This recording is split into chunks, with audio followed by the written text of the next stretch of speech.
and I am going to be talking to you tonight about Viagra and all its various uses in fertility.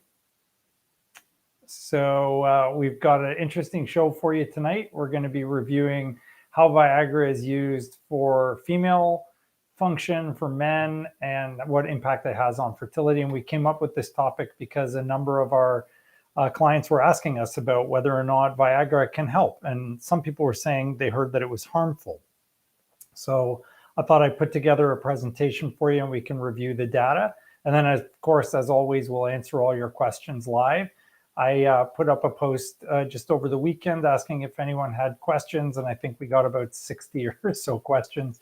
So if you go on our stories on Instagram, you'll see as many of your stories as I could get to answered personally. I tried to do some in text and some in video, but they're all there. So we're going to review this topic tonight. Hopefully it'll be of interest to all of you.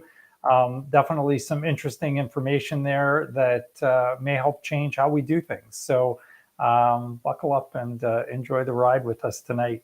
So the main things I want to talk about are the various groupings or classifications of where this may be useful. So Viagra obviously has two target audiences. One is for women and one is for men. And obviously it was initially used for erectile dysfunction.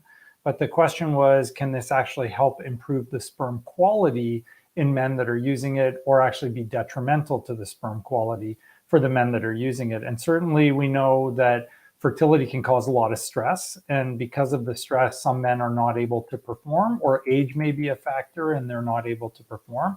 So many of those men need to use some type of agent or device that will help them. And obviously Viagra, the little blue pill, is one of the more frequent agents that is turned to, along with Levitra and Cialis. So this isn't meant to target Viagra specifically, but it is the one that has been studied the most.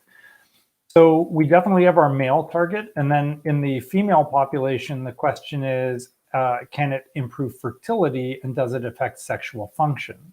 So for men, we know clearly that it's very useful in helping men achieve an erection when they have erectile dysfunction.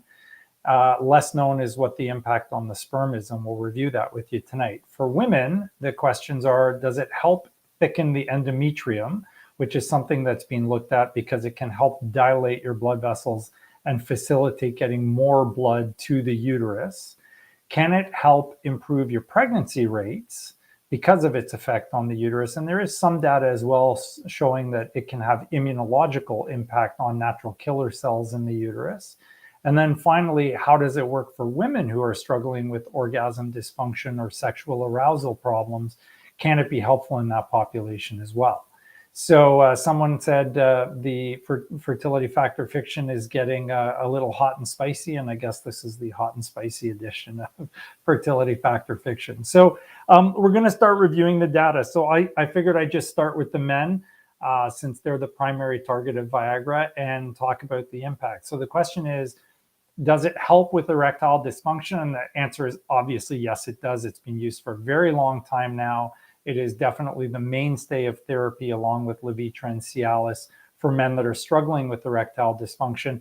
And that can be neurogenic, like from a spinal cord injury or a back injury, or it can be from diabetes and so on, or it can just be psychological, where you're having stress and it's induced, or just age. About 50% of men over the age of 40 have erectile dysfunction. So if you're in that age group and you have the added stress of infertility, it does take a toll on sexual function for men. So does it work for that? Absolutely, it does work for that. And the studies for that are abundant and clear. What impact does it have on sperm? So I pulled up a great new meta-analysis, and it's called The Effect of Phosphodiesterase 5 Inhibitors, which are all of these types of medications, on the treatment of male infertility, a systematic review. And this is brand new from October of 2021. It's in the the World Journal of Men's Health. And so they did a great review of the topic. So they analyzed 12 different randomized controlled trials, and they looked at the difference between people that were taking no therapy or placebo, and the people that were taking the phosphodiesterase 5 inhibitors like Viagra. And the vast majority of them were Viagra, although not all of them were. Some of them had Levitra and some of them had Cialis. So they looked at the different parameters as per the World Health Organization criteria to see if it improved the outcomes. So when they did this, they analyzed it, and they have these great little sort of plots, we call them, to show what the outcomes are and how it improves things. So I want to run through all of that with you to go over it. So I'll screen share this to you. Are we up already for screen share? Yep. So if you want to screen share on, and just let me know that that's up and running. So if you look at the data there, I'll point out where the numbers are important for you. And I'll just circle it at the bottom. This is the total down here.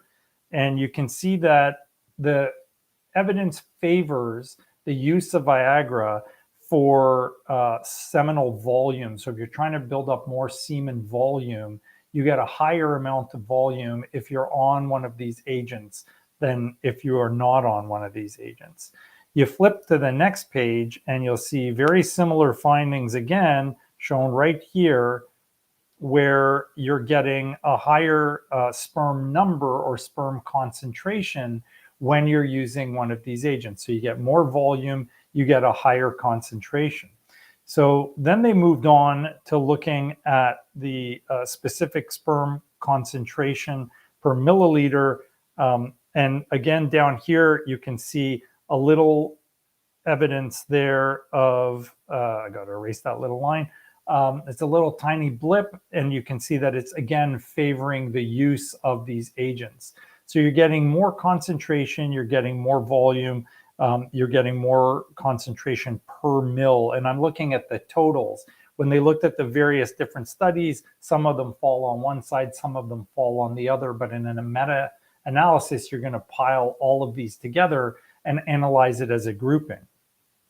The final one is looking at how many of the sperm are actually moving. And you can see here, it's quite robust. There's a significant increase in the number of sperm that are actually moving. And that's fantastic, because that's helping not just the number of sperm, but you can have lots of sperm, but if they're not actually active and moving, you're running into problems with the quality of the sperm nevertheless. In this case, you're seeing improvements in the number that are moving, you're seeing improvements in the number that are moving quickly, you're seeing improvements in the count, and you're seeing improvement in the volume. So the overall outcome for men is showing that it improves your erectile function for sure, but it's actually beneficial for men that are taking sperm. Interestingly, they had less improvement for men that took it acutely, meaning they only used it episodically when they were trying to have intercourse. For men that were on this routinely, kind of on a daily basis, this was definitely showing more promise. So if you're taking this, you may want to look at the opportunity to take it on a regular basis, on an ongoing basis, rather than just once every couple of nights when you're having intercourse. Oh, share it again? Sure, yep. It's still on sharing.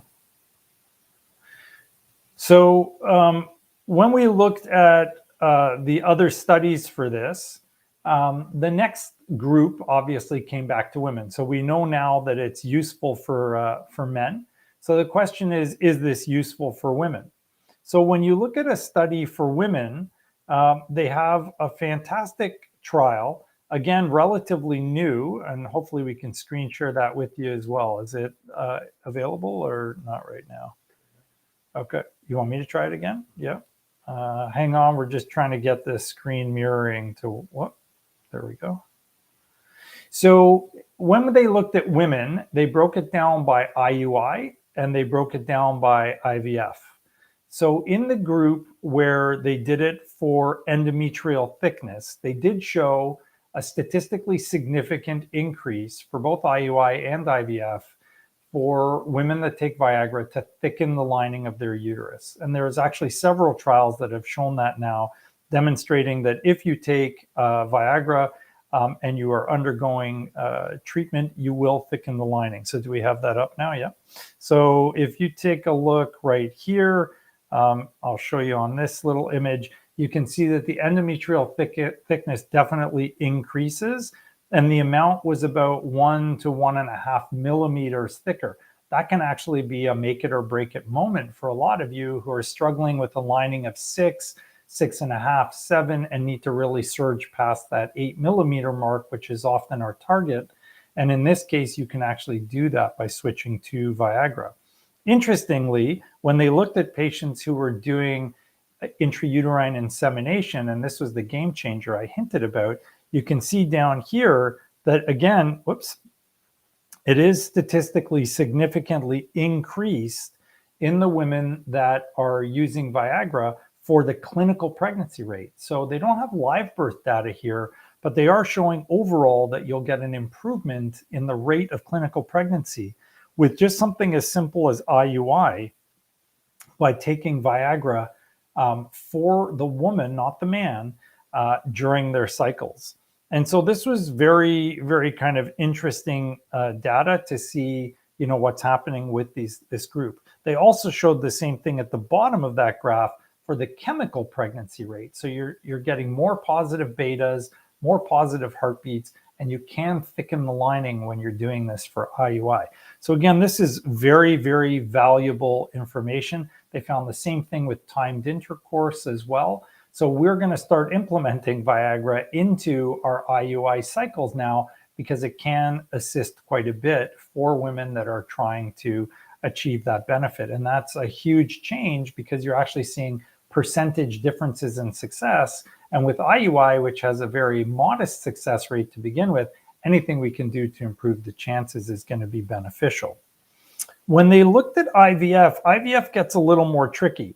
With IVF, you're going to see that there is pretty decent endometrial thickness most of the time if it's a fresh cycle. And so when they looked at this with endometrial thickness, it actually just barely crossed the non-significance line, meaning it looked like it was trending towards being beneficial, but it actually isn't.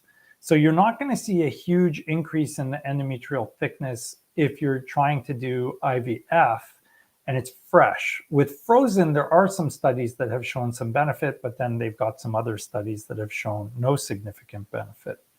What about the clinical pregnancy rate? Same kind of thing. It's just coming up to that line of 1, which means that the confidence intervals cross 1. And if they cross 1, it means it's not significant. So you can see there that the confidence intervals are very close. And because of that, they did not see a significant increase in the overall rates. They also didn't see it when they broke it down by the frozen or by the fresh for the clinical pregnancy rate. The chemical pregnancy rate, however, just eked by in the total, and that's mainly because of the frozen embryo transfer rate, where it's just at the point of being positive. So these numbers are showing that your chemical pregnancy rate with IVF and using Viagra may actually be beneficial. So overall for women, you're going to see an increase in endometrial thickness during IUI cycles. You may or may not see it during IVF cycles. It's very highly sort of variable and depends on which study you're looking at. You will see a clinical and chemical pregnancy increase in IUI or timed intercourse cycles.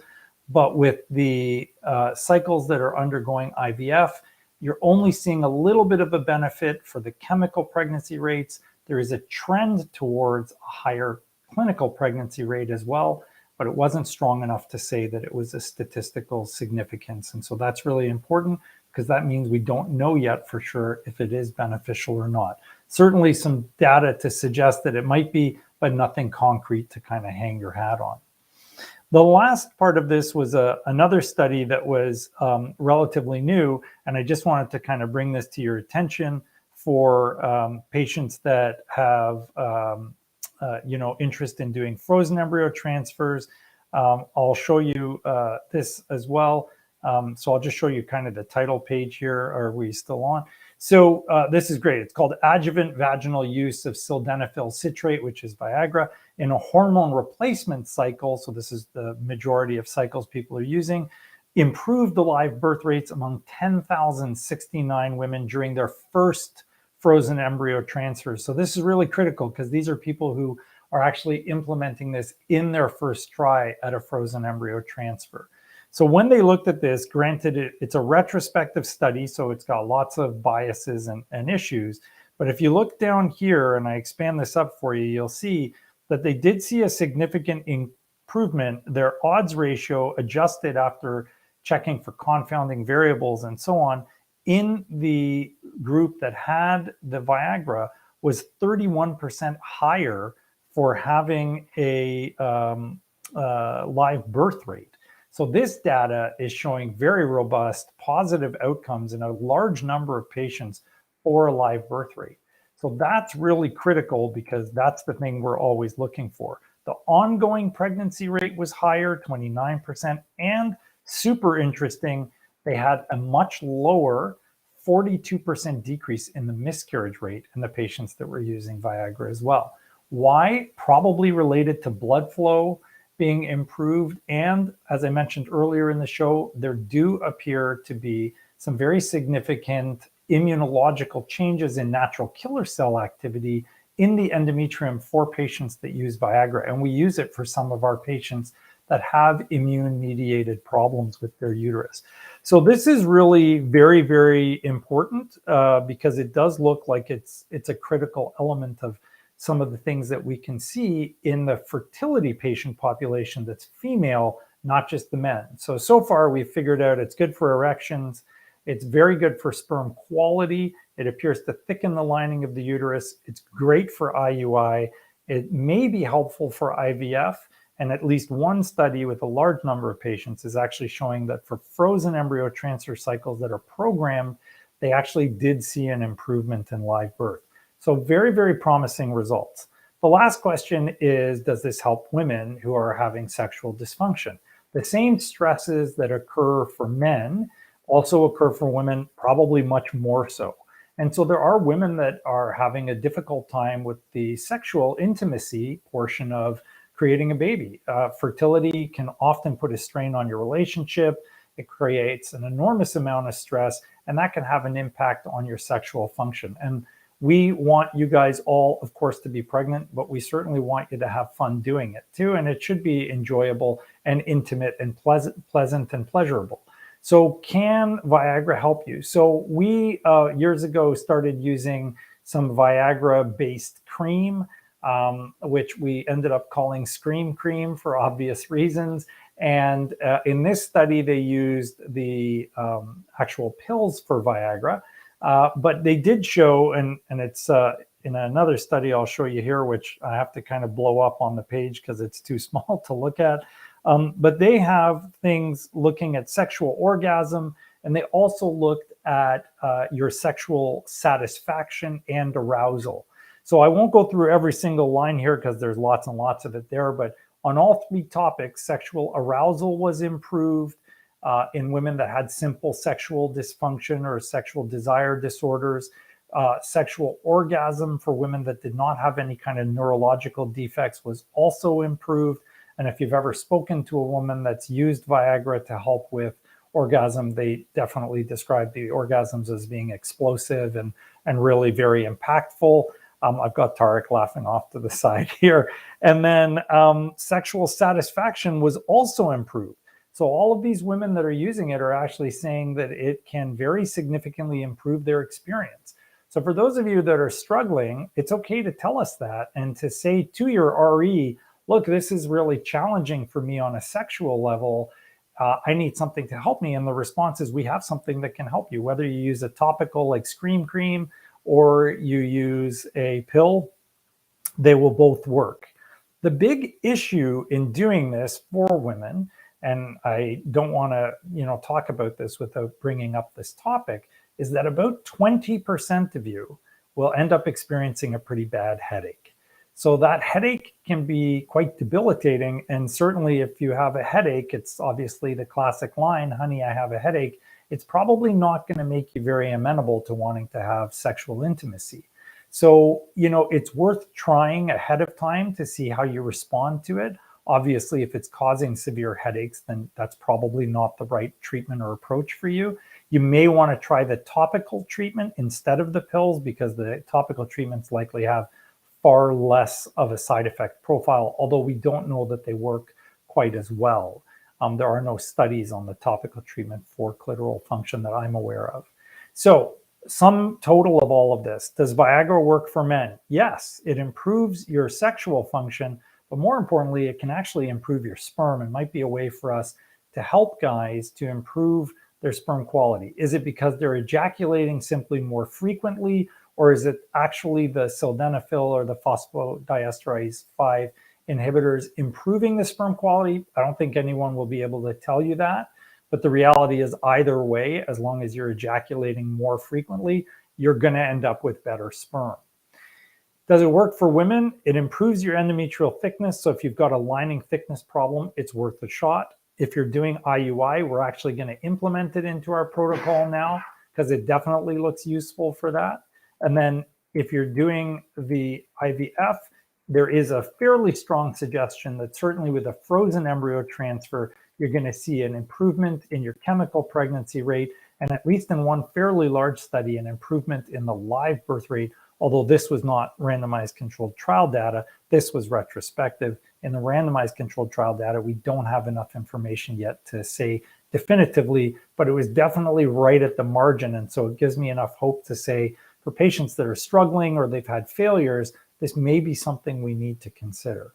So Viagra may be the solution for you, whether you're male or female. And it's not just for guys anymore. So if you are interested in using that, make sure you get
Should be, I don't know why. You should be. Okay. So yeah, embryo glue can be beneficial for sure. Can you see if there's audio there? Does it show?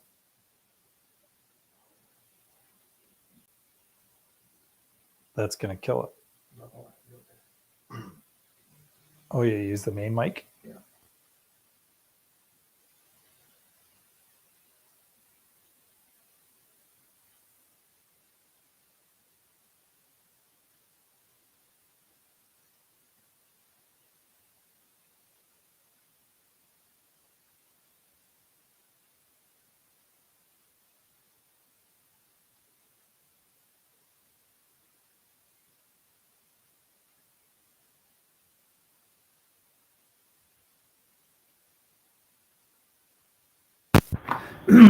So there is nothing that early predicts your chances of having Down syndrome.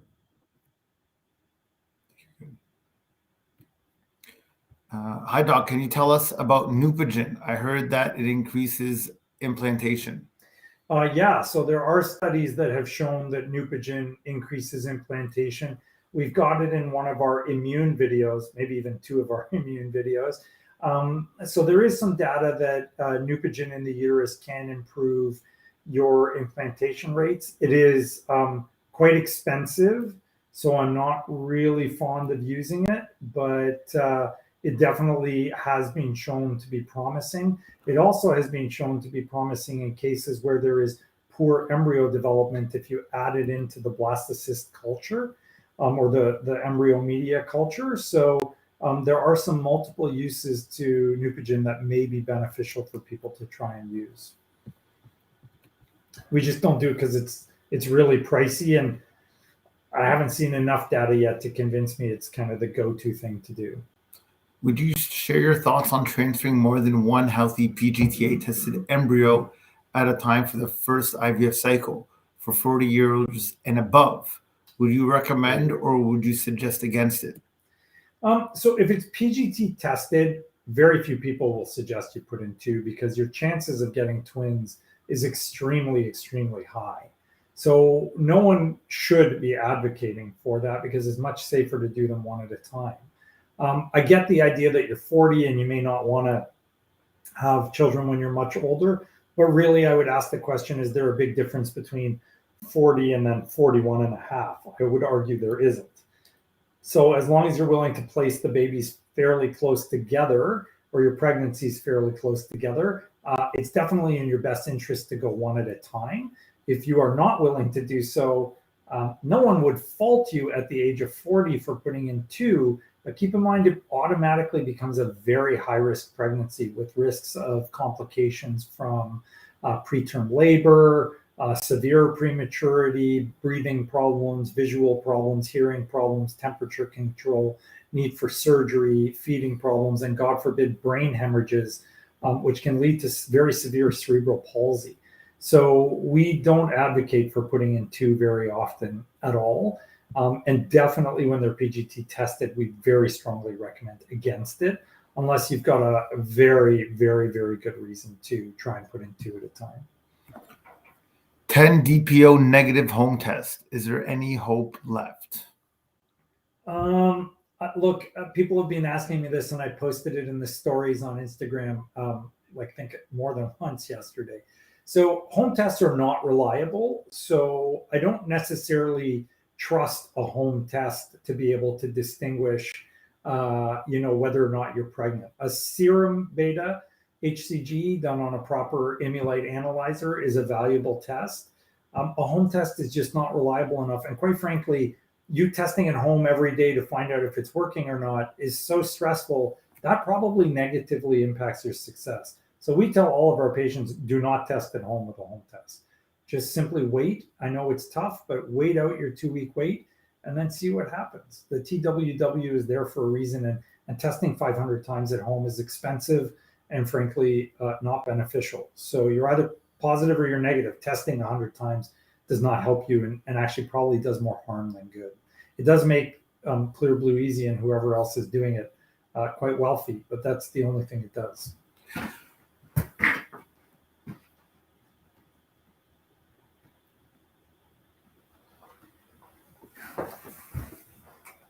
Hi, doctor. If Hello. I can't tolerate PIO, will overdose support luteal phase and FET, or should I just stick to pessaries? Pessaries. Also, can progesterone levels be too high? Okay, so I'll answer that in reverse. Progesterone levels can be too high, and that's been shown many times. So you don't want your progesterone levels too high. One of the problems we have with putting patients on oral progesterone is their progesterone levels do get very, very high. So if you're going to use something other than progesterone in oil or an injectable progesterone, your best bet is a combination of oral and vaginal, but you need to be very careful with the levels because it is easy to overdo it. I'm not sure if you said this, but do you think the success of Viagra has any correlation to steadying blood pressure and the dilation of veins, so Yeah, increases blood flow? that's absolutely what they think it is. They think it's because it dilates your veins and improves the delivery of blood and oxygen to the uterus. So, yeah, that's absolutely what it is. Although there is some activity on natural killer cells. So, that's also important to note. Modified natural with letrozole and 10,000 HCG trigger. Sure. Do you recommend with PCOS? Yeah, that's perfectly fine. Letrozole is the first line agent, and there is data that supports not triggering. So we moved away from triggering for a while, letting people do it naturally, and our rates really dropped. So we went back to triggering, which seems to have popped our rates right back up again. So yeah, I would recommend definitely letrozole for PCOS, and then triggering is completely reasonable. Don't forget to use supplements, and you also need the lifestyle changes as well if your weight is higher, because that's a critical part of it also. I just had another failed transfer and can't get into CMARE for a follow-up for a few months. Oh my God, that's ridiculous. Would I be able to schedule a call with you for advice and a second opinion? You're more than welcome to schedule a call with us. We're working on updating our website so that you can just do it directly from the website, kind of purchase a consult. If you're in Canada or Ontario, you can do it through your family doc and just get referred to us. There is a little bit of a waiting time, but I'm happy to see you and go over things with you.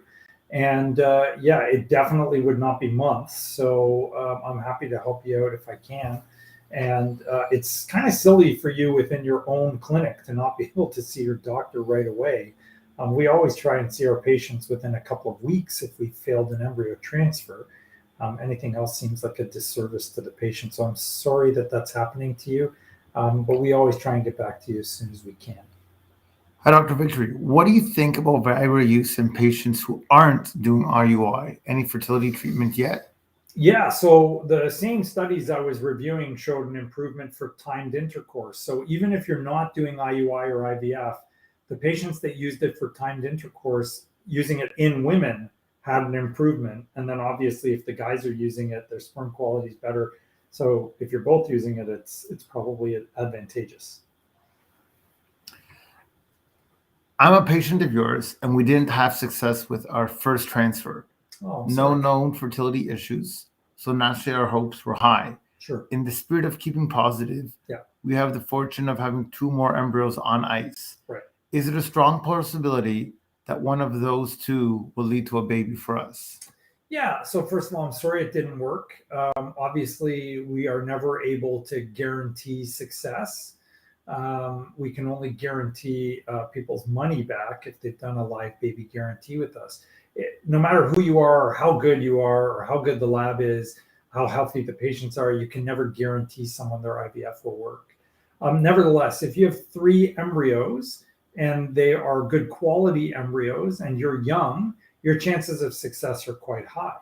If you are older and we don't know if the embryos are normal or not, then the chances can be anywhere from low numbers, depending on how old you are, to relatively high numbers. So it depends on the quality of the embryo, the genetics of the embryo, and you and your partner, and what kind of mix of sperm and eggs we had that went into the product that we produced. But overall, usually with 3 embryos, it's pretty rare that we will fail. Most of our patients will get pregnant. So there's lots of hope. Just want to say thank you for whatever you are doing to help couples make parents. Oh, thank you very much. It's sweet of you guys to say. How common are ectopic pregnancies with frozen embryo transfer? Extremely, extremely rare. We are not seeing that very often. It's extremely, extremely rare that we would see anything like that,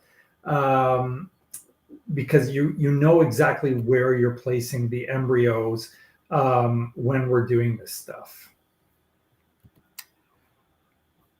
I'm 40-year-old.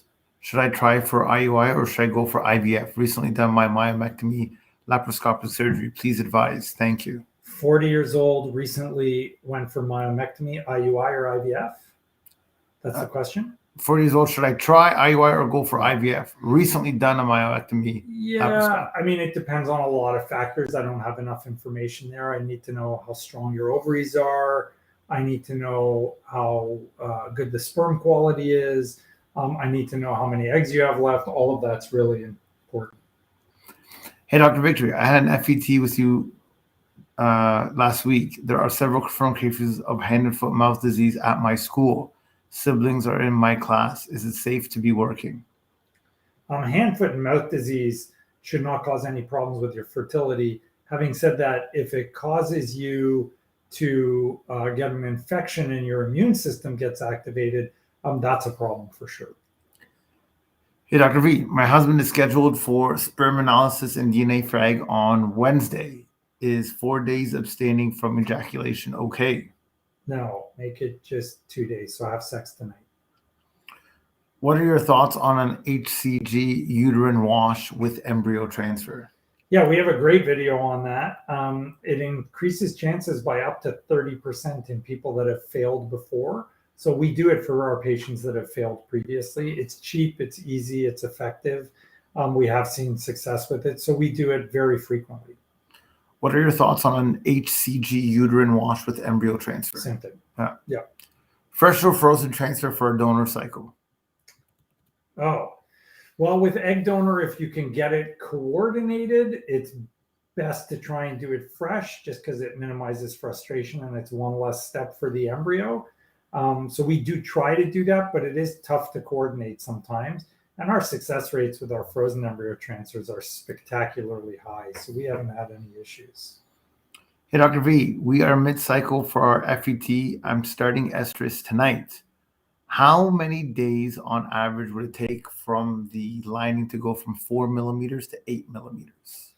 It's very variable. So I have women where within 2 nights, 3 nights, it pops up, and other ones where it takes a long time and we're still struggling to get a response. So it's highly variable. Highly, highly variable.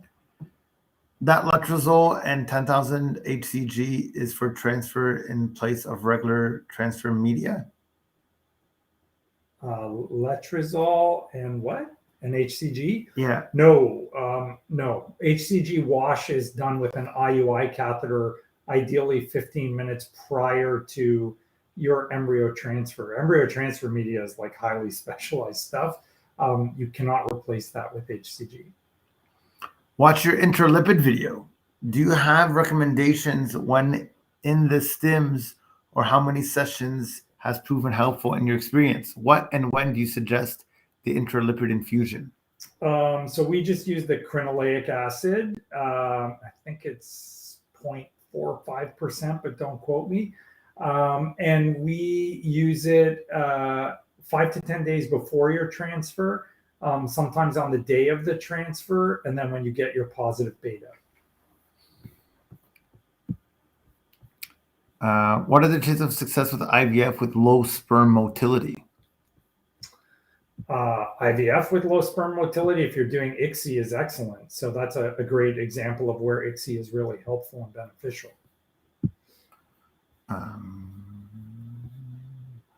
Any tips to make PIO shots less painful? Yeah, they talk about various techniques. Squeeze the area before you inject. You can cool it before you inject or put a hot pack on after. Make sure that you're getting into the muscle. Don't inject into the fat. pull it up with the bigger needle, but inject it with a smaller one. So there's a variety of techniques that can be used, and all of those are reasonable things to try. Would you recommend an HCG uterine wash for a first transfer? If you have a limited number of embryos, I'd probably think that a wash for a first transfer is reasonable. It's certainly not going to hurt anything, so you can try. If you have lots of embryos, we don't normally do it for patients that have, 3 or more embryos. We only do it for those who only have 1 or 2. I had an endometrial biopsy 10 days ago. I stopped progesterone that day, but I haven't gotten my period. What could be the issue? Pregnancy would be my number one thought. If that wasn't the case, then I would be looking at other possibilities for you to see what else could happen. But it might just be delayed a few more days until your body resumes its normal function. Because if you released an egg, just because you stopped your extra progesterone does not mean that the endogenous progesterone is not still active. So there may be various reasons for why you haven't had a period yet, but I would definitely want to see what your beta HCG was. So get a preg test first to make sure you're not pregnant. And by the way, that sounds like it's part of an ERA test. Don't bother doing an ERA test. It's absolutely useless.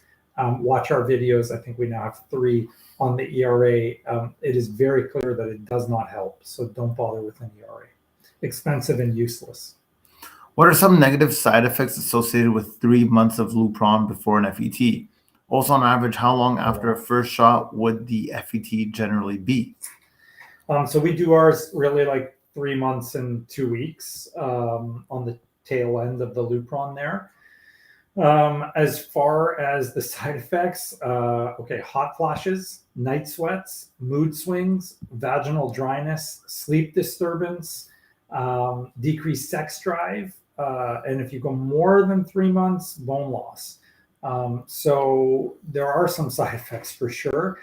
It is not the most pleasant thing to put a woman through, and I warn everybody of that, both the men and the women, before they go on Lupron. So those are the major side effects. For those of you who have had very adverse reactions to Lupron, there is a whole group out there called the Lupron Victims Group, who believe that Lupron really destroyed them, gave them, bone loss that was unrepairable, caused necrosis of their bones, has caused horrible problems, permanent depression, tooth decay. Like I've heard a long list of things. This is an extremely vocal and angry group of people who are committed to the idea that Lupron was the problem.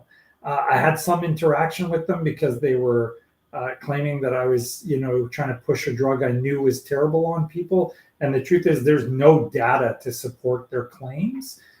So I have nothing that shows that what they're saying is right, but in fairness to them, they all believe that they're suffering from Lupron. So I'm not going to discount what they've said. I'm just going to say there's no data to support it other than their own personal stories, but there are a lot of them out there.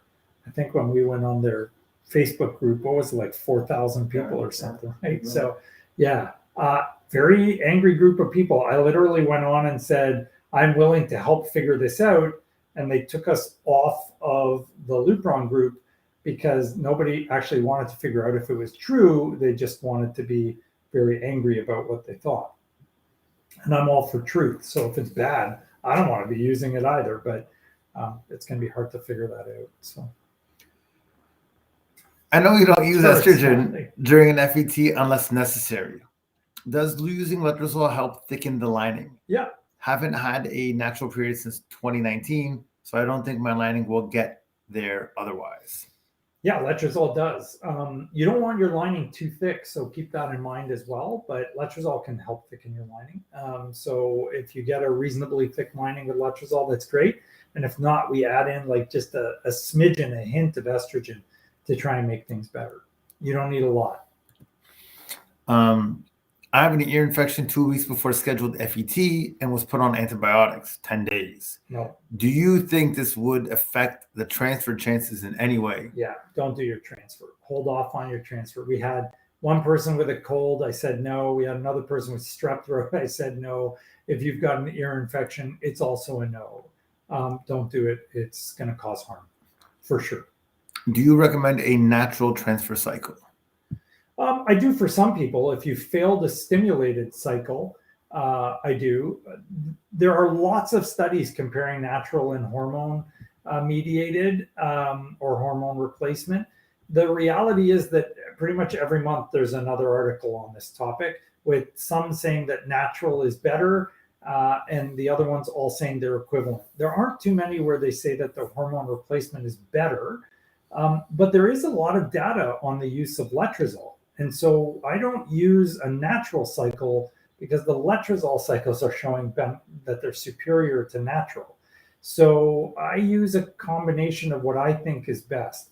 Also keep in mind that when we talk about natural, you're really only referring to the estrogen. You need the extra progesterone in a fertility cycle. Your natural body's progesterone is not enough. So that's also really important as well. 34-year-old with atypical endometrial hyperplasia, on and off with megestrol. Sure. Must be. Is that the only part of the question? That's it. Atypical endometrial hyperplasia is a very serious condition. It has a 25% chance of underlying endometrial cancer. You need immediate investigations and evaluation by a gynecologist, including either hysteroscopy or DNC, or hysteroscopy and DNC. And you need to be very carefully monitored. It is not enough to just try. You have to make sure that is dealt with before you try and get pregnant, because A, it'll prevent you from getting pregnant, and B, you could have cancer there already. So that's very, very serious. You have to take that seriously. And if you're PCO, you're getting that because your periods are not regular. So it is imperative that you make your periods regular. So absolutely, in that case, please see a gynecologist right away. How often should you have your progesterone levels checked if on injectable, vaginal, and oral progesterone, RPL protocol? So oral progesterone is useless and only has 10% bioavailability. So we try to avoid it unless you can't tolerate the injectable, and there's no point in being on all three. That seems silly and massive overkill. My advice to you would be that if you are doing the injectable, we check it after 3 days of use. We check it the day after we've transferred your embryo, and then we're pretty much good at that point, assuming that it was stable. Can you explain what the most common immune treatments do for patients who have recurrent implantation failure? They're either altering the immune milieu in your uterus, so that's T helper cell and natural killer cell activities, or they're changing your blood flow, which is like an anti-inflammatory heparin type approach to things. So the immune mediation is normally targeted at quieting down your body's natural tendency to attack something that is foreign, because your embryo is half foreign. So that's what we're trying to do with that. Do you believe in managing TSH to 2.5 and under prior to FET? 1,000,000%. We do it for every single patient. Yeah, we check everybody for their thyroid before we do any kind of fertility care. Can you explain what the most common immune treatments do for patients and who have just that one? Yeah. And you getting Alzheimer's on me, buddy? No, it's asked twice. Oh, you know what? That's all of them. We're done. Wow. Okay, we had like 1,000,000 questions on our Instagram. So let me pull those up, because I literally answered, 40 different stories. So let me see if I can find some other ones for you guys that I was not able to answer. Okay. At what weeks is it best to go for a first scan when pregnant? I would say right at 6. With a high-tech ultrasound and a good technician or physician, you should be able to see the fetal heartbeat, and you should be able to determine if the pregnancy is viable. So that's like 6 weeks, 2 days, 6 weeks, 3 days. You should be able to see things. Lyrica and trying to conceive, more specifically FET, when to stop. It's the only med that helps my chronic pain. Yeah, you can't get pregnant on gabapentin. So you need to stop that way ahead of time. There are other ways to treat your pain. Gabapentin is not a good one when you're trying to get pregnant, so stop as soon as you can. 2 of my 3 frozen embryos are day 6. How come we don't hear of day 6 embryos often? Actually, we hear of day 6 embryos all the time. So a day 5 or a day 6 embryo has roughly the same chance of success and the same chance of being normal. So we don't worry if they're day 6. Most people basically treat the day 5s and the day 6s the same. It's true that a day 5 is probably a little bit stronger, but it's probably best that you have a day 6 embryo used as well. You certainly don't need to make new embryos if you have day 6s. What are the chances of stillbirth after 20 weeks of pregnancy? That depends on your history. If you've had a previous stillbirth, if you have a problem with thrombophilia, if you have lupus, if you have high blood pressure, if you're smoking, if you're using drugs, if there's marijuana use, all of those things can contribute. It even depends on COVID, believe it or not. So there's no way for me to answer that for you, but I can tell you that it has a very significant risk for the people that are at risk and has a very, very low chance if you have no risks. Hello, thank you for all you do. This is from Fertile Ficus. Should a 2 centimeter intramural fibroid be removed prior to IUI IVF? As long as it's not distorting the inside of your uterus, not at 2 centimeters. After 4 centimeters, it's worthy of consideration, but not below that. Pregnancy rates of successful pregnancy with injectables and IUI, about 20%, sometimes as high as 25%. Thank you for asking a super easy question. That was from Laura.anfit. Giussi Cugliari, has the 3rd IUI more chances of success?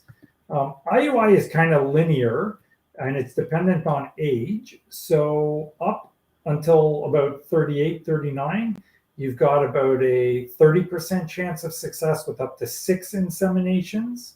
And after that, you've got about a 15 to 19% chance of success with up to 3 inseminations. After that, the chances are 0. So don't do more than 6 when you're younger and 3 when you're older.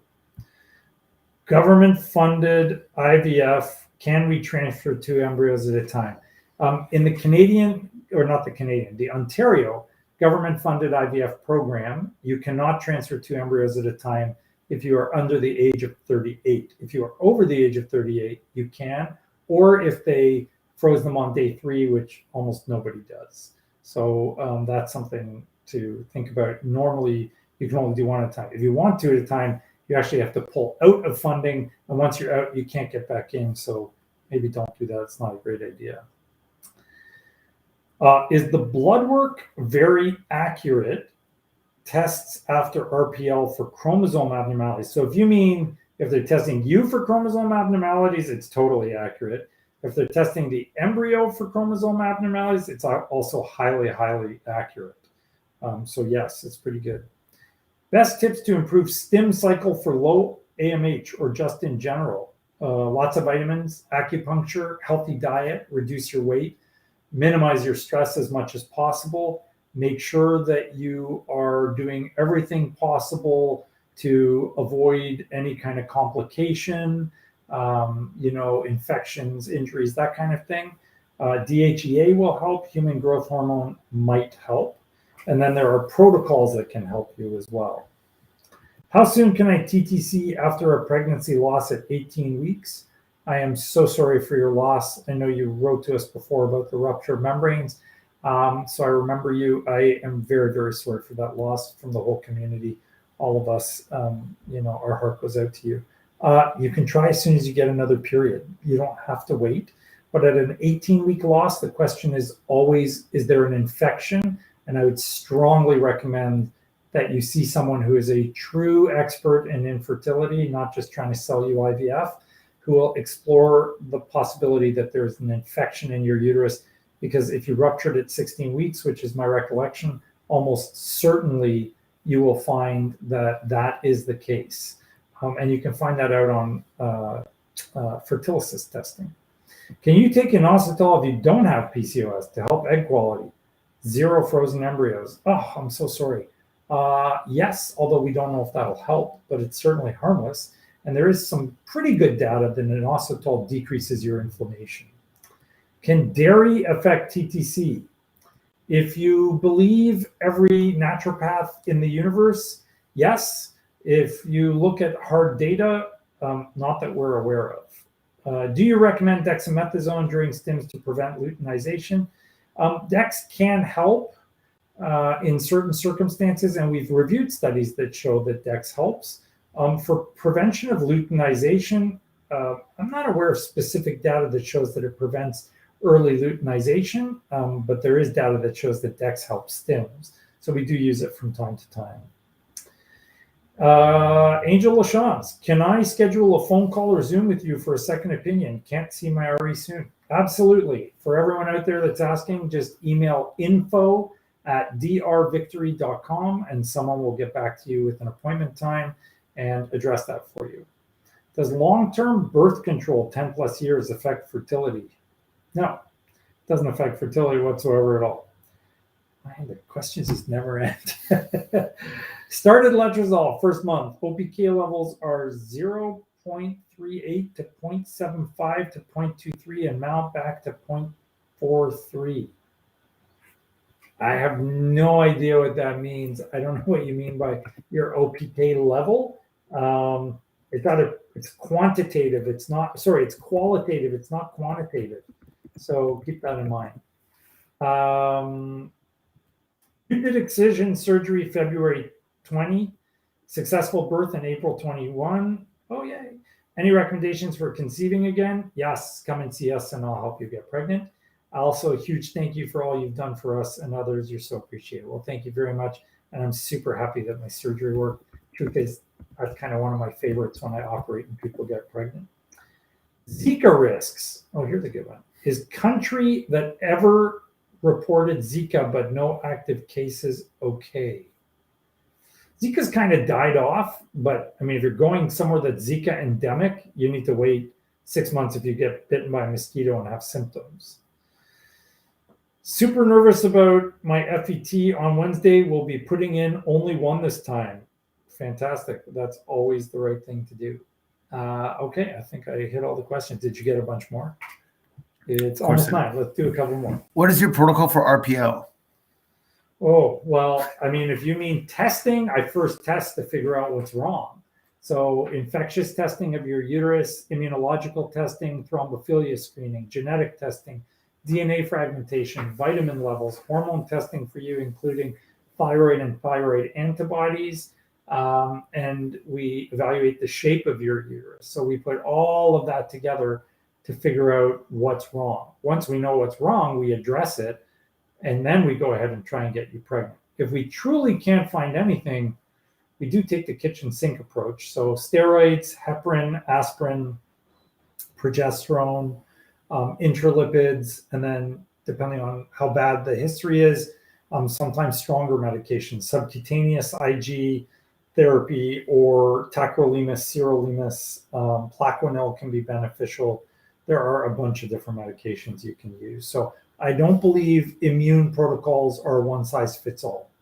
You got to kind of custom tailor it. Hey, Dr. Victory, when do you typically wean patients off prednisone during pregnancy, if that's part of the protocol? I don't. I just keep you on it most of the time. Occasionally, we'll cut it down once you hit about 12 weeks if you're having side effects, but otherwise the dose is so low, we just keep you on it through the pregnancy. What is the % rate of a day 3 embryo transfer? You know, I love the crystal ball questions. I found this great. Did you see that? The crystal ball thing in the story? I can't answer crystal ball questions, guys. So it depends on so many factors. It depends on your age. It depends on the sperm quality. It depends on the egg quality. It depends on how many eggs you had, why they froze them on day 3. It's impossible to tell you. In general, we used to do day 3 transfers when I was back at Nahal and very early on in the early days of the program, and they worked great. So, you know, the chances were quite good, but then I dragged my previous embryologist kicking and screaming into doing day 5 transfers or blastocyst transfers, and our rates got even better. So it's kind of hard to know what to do there. No one for sure knows that day 3 is worse than day 5, but we all wait till day 5 because we want to be able to pick the very best embryo. And we also want to make sure it's got a decent chance of survival. If it's not going to make it to day 5, it still could make it inside you, but it's a much more limited chance that it would.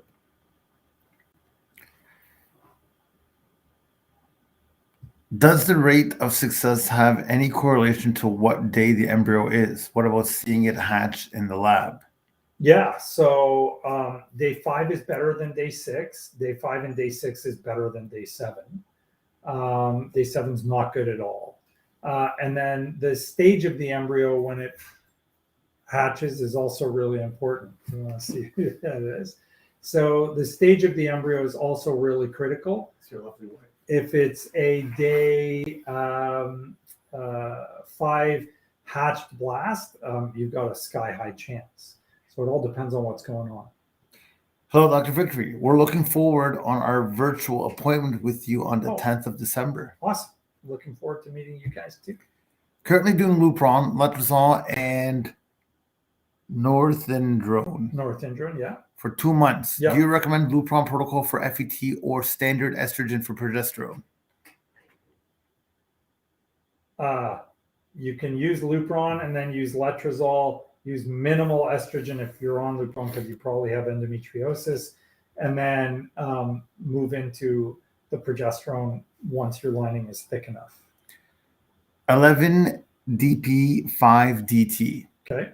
And I have felt occasional pains near my ovaries. Okay. Similar to how I felt with cysts in the past. Sure. Is this a bad sign for my FET success? Not at all. Aches, twinges, pains. People spend hours searching this on the web, trying to find it out. They drive themselves crazy becoming Google doctors. Ignore all of that. There's nothing related to aches, pains, and twinges. Nothing. It doesn't indicate anything. It doesn't mean anything. It has nothing to do with anything. Ignore that stuff. See you tomorrow for our FET. That's a good way to end off. There you go. Okay, so I hope you enjoyed the video on Viagra. I thought that was cool. We're going to implement it into our IUIs coming up shortly. And I think I'll start using it for my FETs if our patients have had a failure. Hopefully this will bring us some good information and help lead to some improved results. And hopefully for women that are using it, it'll help improve results in their sex life too. I hope you enjoyed the show. We'll see you again next week on Fertility Fact or Fiction.